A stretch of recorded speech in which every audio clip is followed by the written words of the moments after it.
रोग कैसन धरा दिहलू,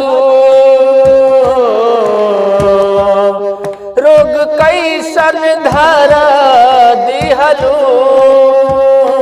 बिन तुहरा रहत नइखे,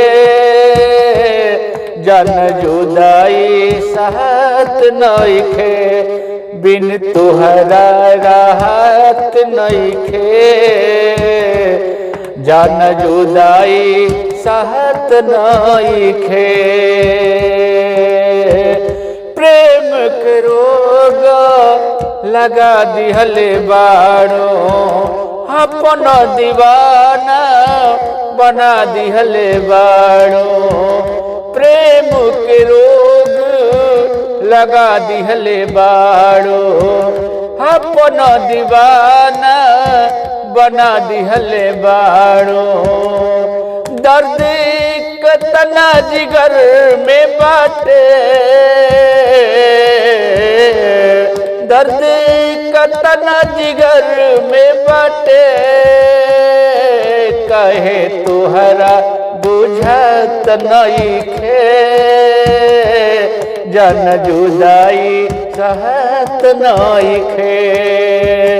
छोड़ के गइलू अपना पियबा के घर हो, देख के तू जैतू अपना हाथे जहर हो।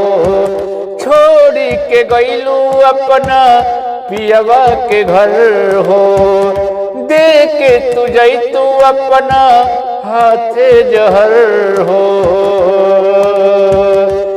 एने लहरत बा दिन रात, कहे ओने धुआं त नइखे,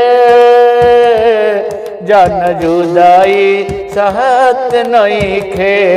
रोग कैसन धरा दिहलू, तुहरा बिन रहत नइखे, जन जुदाई सहत नइखे, जन जुदाई सहत नइखे।